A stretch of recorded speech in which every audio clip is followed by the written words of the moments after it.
Bismillahirrahmanirrahim. Dear students, Naveed Sabri here. आज के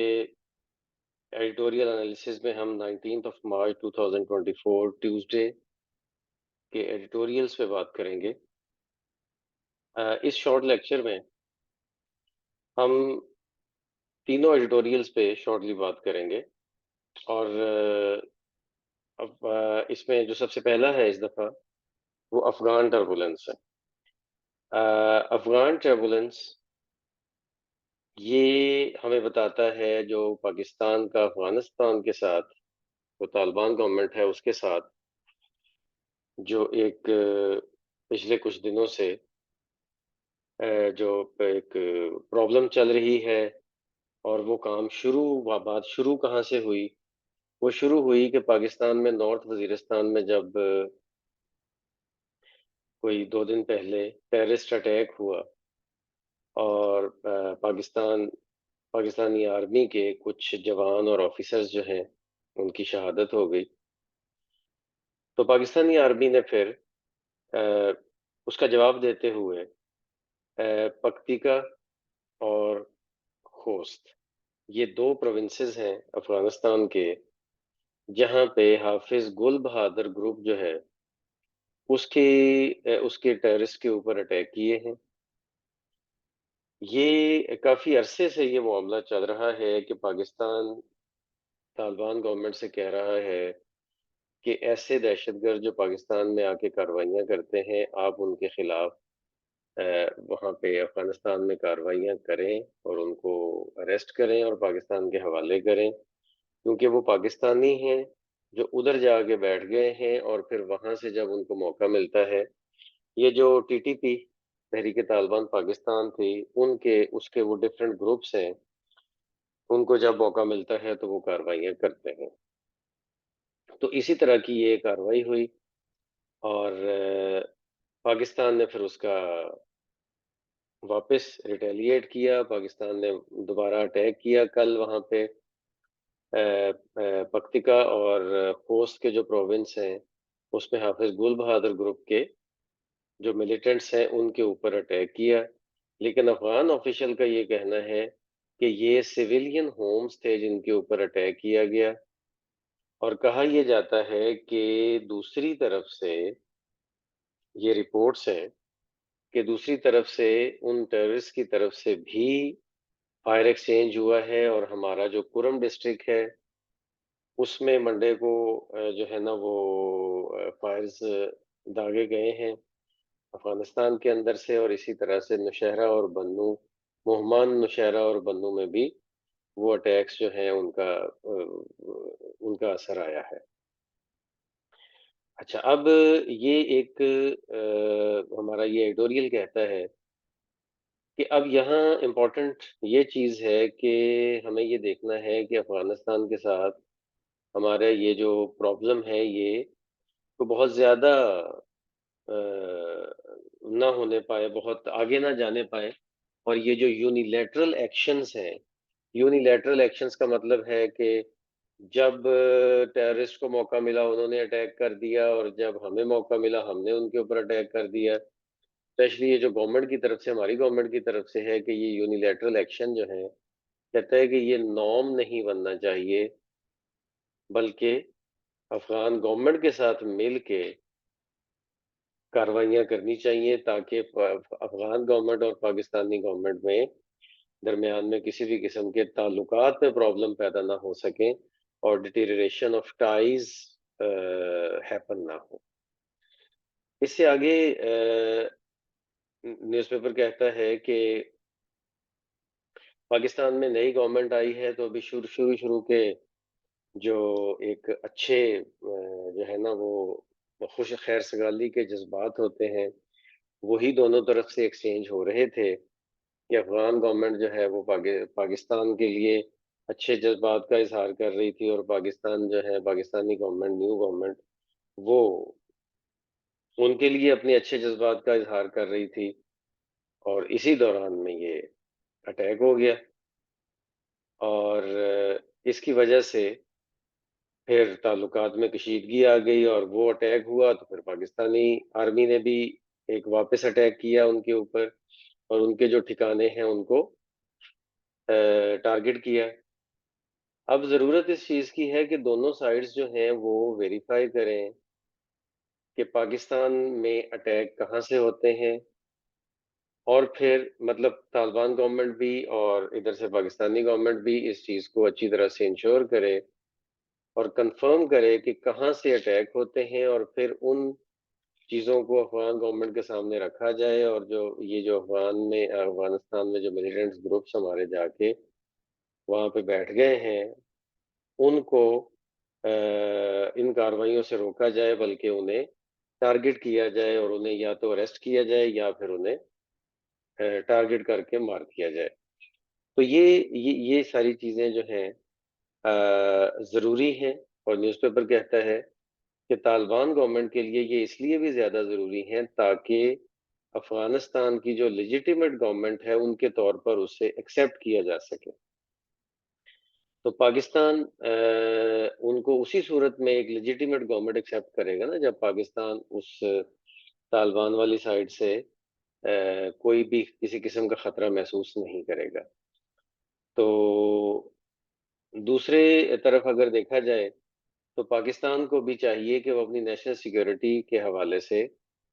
बिल्कुल कंसर्न्ड रहे, लेकिन कैरेट एंड स्टिक की पॉलिसी रखे। कैरेट एंड स्टिक की पॉलिसी तालिबान के साथ किस तरह से कि जहाँ पे सख्त होने की ज़रूरत है वहाँ पे सख्त हुआ जाए, जहाँ पे नरम होने की ज़रूरत है, रूटीन मैटर्स में आने की ज़रूरत है, वहाँ पे रूटीन मैटर्स को फॉलो किया जाए। ठीक है, और कम्युनिकेशन चैनल्स जो हैं इनको कभी भी क्लोज ना होने दिया जाए और हमेशा कम्युनिकेशन में रहा जाए। और फिर चाइना के थ्रू भी अफगानिस्तान को जो है ना वो कह लें कि प्रेशराइज किया जाए कि अफगानिस्तान इन टेररिस्ट ग्रुप्स के खिलाफ कार्रवाई करे, क्योंकि चाइना इस वक्त काबिल की तालिबान की फाइनेंशियल लाइफलाइन है, और चाइना अफगानिस्तान में हेविली उसमें इन्वेस्ट कर रहा है और अफगानिस्तान के हालात को नॉर्मल करने में और तालिबान गवर्नमेंट के साथ बड़ी अच्छी वर्किंग रिलेशनशिप बनाने में चाइना बहुत आगे आगे है। तो इसलिए पाकिस्तान को चाहिए कि चाइना के थ्रू भी अफगानिस्तान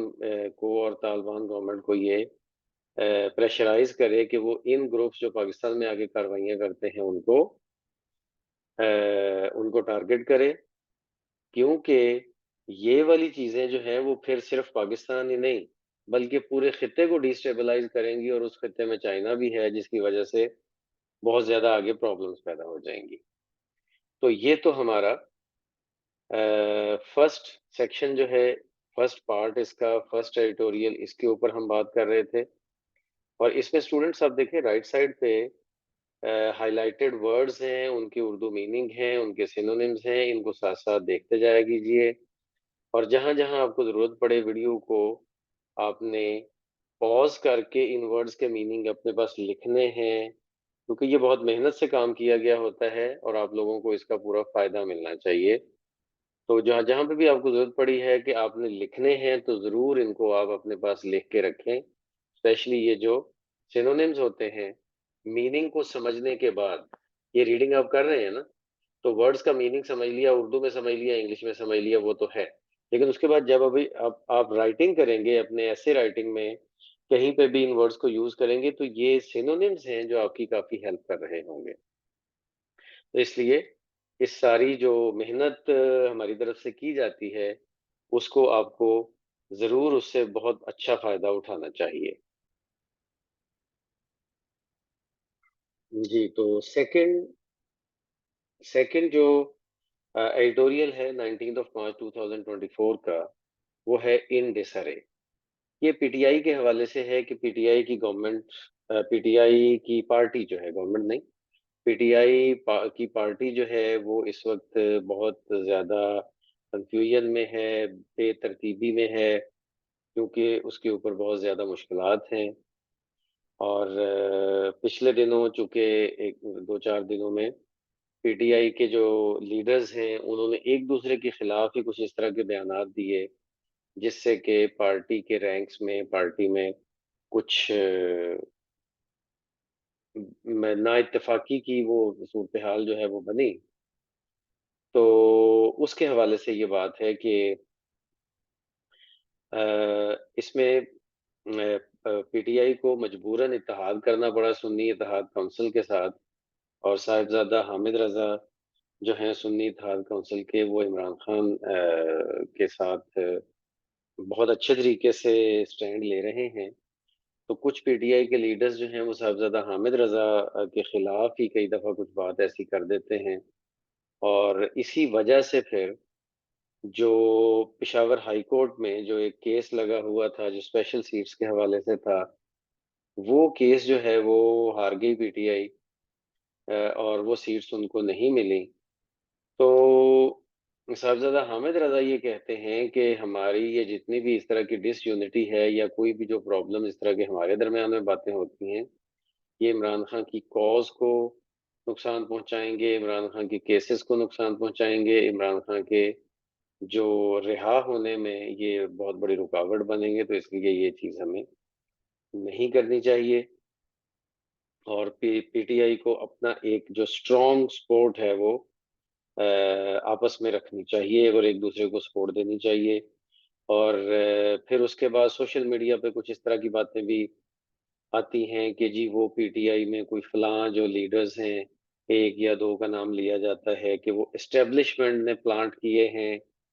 और वो पीटीआई के अंदर जाके ना इत्तेफाकी और क्योस पैदा कर रहे हैं। तो ऐसी चीज़ों से भी गुरेज करना चाहिए। और उसके बाद है जी कि उम, आगे नेक्स्ट न्यूज़पेपर कहता है कि जहाँ तक पार्टी का डिसिप्लिन कंसर्न्ड है, पीटीआई कोई बहुत अच्छा इस हवाले से उसका ट्रैक रिकॉर्ड नहीं है। काफ़ी दफ़ा देखा गया है कि पीटीआई के कुछ लीडर्स जो हैं, वो कुछ बात कर रहे होते हैं और कुछ जो हैं, वो दूसरी बात कर रहे होते हैं। लेकिन अब जो है, अब तो जी ये सारी वजह इसलिए है कि स्टेट जो है, पूरी स्टेट मशीनरी इस चीज़ पे लगी हुई है कि इमरान खान को जितना हो सके टारगेट किया जाए और पीटीआई के लीडर्स को इमरान खान से मिलने ना दिया जा सके। क्योंकि मिलने नहीं दिया जाता तो इमरान खान की क्लियर डायरेक्शंस नहीं आ पाती, तो इसलिए फिर ये कॉन्फ्लिक्टिंग स्टेटमेंट्स जो हैं वो सारी सामने आती हैं। तो ये इसके लिए पीटीआई को फिर ये चाहिए कि अगर वो एक स्मूथ सेलिंग चाहती है और पूरा फंक्शनिंग अच्छी तरीके से करना चाहती है, तो उनको एक टियर्ड गवर्नेंस स्ट्रक्चर बनाना चाहिए। टियर्ड गवर्नेंस स्ट्रक्चर ये एक अच्छी टर्म है, यूज़ की गई है। इसका मतलब ये होता है कि तय दर तय जो है वो गवर्नेंस सिस्टम बनाना चाहिए कि सबसे टॉप लेवल की लीडर्स कौन हैं, फिर उसके बाद सेकंड लेवल वाले कौन हैं, थर्ड लेवल वाले कौन हैं। तो इस तरह से ये होना चाहिए ताकि जो पीटीआई के सपोर्टर्स हैं, वोटर्स हैं, उनको ये पता हो कि किस बंदे की तरफ से की गई बात ऑथेंटिक है और किसकी तरफ से ये बात ऑथेंटिक नहीं है। तो इसी तरह से ये जो इनडिसिप्लिन है, ये पीटीआई की बुनियादी कमजोरी रहा है, लेकिन अब जो है वो इसके ऊपर इसका बहुत ज्यादा नुकसान होगा अगर ये इनडिसिप्लिन और ये आपस में लैक ऑफ ट्रस्ट जो है वो आगे चलता रहा। तो ये हमारा सेकंड एडिटोरियल था। अब हम चलते हैं थर्ड एडिटोरियल की तरफ, फेस्टरिंग वूंड। फेस्टरिंग वूंड जो है, ये है जी बलूचिस्तान के हवाले से कहा गया है कि जलते हुए जख्म। बड़े लिटरेरी सा एक टाइटल इसको दिया गया है न्यूज़पेपर के एडिटर की तरफ से। जलते हुए जख्म या सुलगते हुए जख्म आप इसको कह सकते हैं कि पिछले दिनों कुछ 3 महीने पहले दो यंग पीपल जो हैं बलूचिस्तान से, उनको उठा लिया गया स्टेट की तरफ से, जिसकी वजह से एक प्रॉब्लम पैदा हुआ। और जो मेन शाहराह है, जो कोस्टल हाईवे है ग्वादर और कराची को जो मिलाती है और जो कराची से कनेक्शन पैदा करती है ग्वादर का, और फिर जो पूरी यूटिलिटीज हैं और कमोडिटीज हैं और लाइफ की जितनी ज़रूरियात की चीज़ें हैं जो कराची की तरफ से ग्वादर में आती हैं, वो सारी ना पहुँच नहीं पहुँच पा रही थी और गवादर और तुर्बत जो हैं, उनमें एशियाए ज़रूरत की इस तरह से कमी हो गई। तो ये और व मतलब गवर्नमेंट जो है वो इस हवाले से बलोच लीडर्स जो कि प्रोटेस्ट कर रहे हैं, उनके साथ कुछ कम्युनिकेशन कर रही थी। लेकिन वो कम्युनिकेशन बेफ़ायदा इसलिए हो रही है कि there is a deep seated mistrust between the Baloch populace and the state machinery, कि बलोच आबादी और स्टेट मशीनरी के दरमियान में जो एक मिसट्रस्ट है, जो एक गैर एतमादी की सूरत हाल है कि एक दूसरे पे एतमाद नहीं किया जाता, और स्पेशली बलोच जो लोग हैं, वो स्टेट के ऊपर एतमाद नहीं करते, वो बहाल होना चाहिए। इसकी जो असल वजह ये है कि अब ज़ाहिर है कि अगर स्टेट मशीनरी ने कुछ लोगों को अगर उठाया है, तो उनके ऊपर प्रॉपर मुकदमे चलने चाहिए, ठीक है? और उनको अदालतों में पेश किया जाना चाहिए और उसके मुताबिक काम होना चाहिए। और ज़ाहिर है किसी को उठाया है तो कोई ना किसी प्रॉब्लम की वजह से ही उठाया होगा। लेकिन बलोच लोग जो हैं वो समझते हैं कि ये किसी लेजिटिमेट प्रॉब्लम की वजह से नहीं है, ये हमारे ऊपर ज़ुल्म किया जाता है जो ये हमारे बंदों को उठा लेते हैं। और इस हवाले से जुडिशरी के भी बहुत सारे ऐसे ऑर्डर्स हैं कि जिनमें जुडिशरी ने कहा, माज़ी में ऐसे बहुत सारे मिसालें दी जा सकती हैं कि जुडिशरी के बहुत सारे ऐसे ऑर्डर्स हैं कि जो एग्ज़ेक्टिव ने नहीं माने। जुडिशरी ने कहा कि वो जो मिसिंग पर्सन्स हैं, उनको अदालतों में प्रोड्यूस करें और उनके ऊपर प्रॉपर मुकदमात चलें, लेकिन वो नहीं माने गए। और ये एक बड़ी अलार्मिंग सिचुएशन है कि ओनली 7% ऑफ द केसेस, सिर्फ 7% वो केसेस हैं कि जिनमें लोगों को अदालत में पेश किया गया। यानी कि अगर अदालत ने 100 दफ़ा कहा है कि लोगों को अदालत में पेश करें, तो सिर्फ 7 दफ़ा उनको अदालत में पेश किया गया है, 93 टाइम्स उनको अदालत में पेश ही नहीं किया गया लोगों को। तो इस तरह से फिर स्टेट मशीनरी के ऊपर लोगों का एतमाद जो है वो बहुत ज़्यादा गड़बड़ होता है, बहुत ज़्यादा वो शेक होता है, जिसकी वजह से लोगों को स्टेट के ऊपर एतमाद नहीं रह जाता। तो ये नहीं होना चाहिए। और ये एक लास्ट पैराग्राफ एक बहुत बड़ा एक लेसन आप समझ लें कि, और एक एक गाइडलाइन किस्म का पैराग्राफ है जिसमें बताया गया है कि न्यूज़पेपर कहता है कि अब ये टाइम है कि पैराडाइम शिफ्ट हो। पैराडाइम शिफ्ट हो यानी कि बलूचिस्तान के मामलात को जिस तरह से पहले डील किया जाता रहा है, उस तरीके को छोड़ा जाए। और ये जो रिलेशनशिप है, ये जो फेस्टरिंग वुंड्स हैं, ये जो सुलगते हुए ज़ख्म हैं, आम लोगों के दरमियान में और स्टेट के दरमियान में, इनके ऊपर अब मरहम रखना चाहिए। और स्पेशली इस रीजन के लोग, यानी कि जो कि बलूचिस्तान के लोग हैं, उनके साथ क्योंकि हमेशा ही इस तरह का बिहेवियर रखा गया है स्टेट की तरफ से कि वो निग्लेक्ट का बिहेवियर है, वो अंडर डेवलपमेंट का बिहेवियर है, उनको नज़रअंदाज किया जाता है, उनको तरक्की नहीं दी जाती, ठीक है? फिर उसके बाद उनकी पॉलिटिकल जितनी भी उनकी इन्वॉल्वमेंट है, उसको बहुत ज़्यादा एनकरेज नहीं किया जाता और सही तौर पर उनको सियासी धारे में लाया नहीं जाता। तो ये चीज़ जो है वो ख़त्म होनी चाहिए और स्टेट उनको पूरी तरह से ओन करके उनके साथ चले। और ये एक लाइन बड़ी ज़बरदस्त लाइन है कि एंगेजमेंट मस्ट रिप्लेस एस्ट्रेंजमेंट। मतलब बेगानगी का जो माहौल है ना, एस्ट्रेंजमेंट, बेगानगी का माहौल है, उसकी जगह पे एक ताल्लुक वाला माहौल आना चाहिए और एंगेजमेंट वाला माहौल आना चाहिए। और इसी तरह से फिर कोर्ट के जो डायरेक्टिव्स हैं, अगर अदालत कहती है कि किसी बंदे को अदालत में पेश किया जाए, तो उसको अदालत में पेश किया जाना चाहिए। क्योंकि इस तरह से अगर वो अदालत कहती है कि अदालत में पेश किया जाए, और वो जो जिनका जिनका जो उनकी फैमिली होती है उस बंदे की, वो भी ये समझती है कि अदालत में उसको पेश किया जाएगा, लेकिन वो पेश नहीं किया जाता, तो लोगों का ह्यूमन राइट्स के ऊपर, रूल ऑफ लॉ के ऊपर से एतमाद उठ जाता है। कि स्टेट खुद ही रूल ऑफ लॉ और ह्यूमन राइट्स का ख्याल नहीं कर रही। तो इसलिए सीरियस सिंसियर एंगेजमेंट होनी चाहिए लोगों के साथ,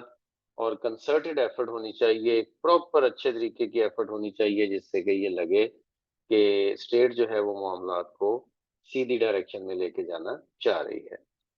तो आज के लिए इतना ही। आप फर्स्ट कमेंट में ये सुनने के बाद फर्स्ट कमेंट में आप ब्लैंक्स 5 ब्लैंक्स भी देखिएगा, और फिर कमेंट सेक्शन में उसमें जो ब्लैंक्स में वर्ड्स आएंगे वो इन्हीं, ये जो राइट साइड पे 2020 करके ये जो काफी सारे वर्ड्स यहाँ से लिए गए हैं, इन्हीं में से ये जो अराउंड 60 वर्ड्स हैं, इन्हीं में से वो वर्ड्स होंगे जो उस ब्लैंक्स में आएंगे। तो आप वो कमेंट सेक्शन में उसके आंसर दीजिएगा। कल इंशाल्लाह इसके आंसर्स आपसे शेयर कर दिए जाएंगे, जिससे आपको पता चल जाएगा कि आपके कितने आंसर करेक्ट थे और कितने रॉन्ग थे। तो आज के लिए इतना ही। अल्लाह हाफिज, मिलते हैं नेक्स्ट लेक्चर में।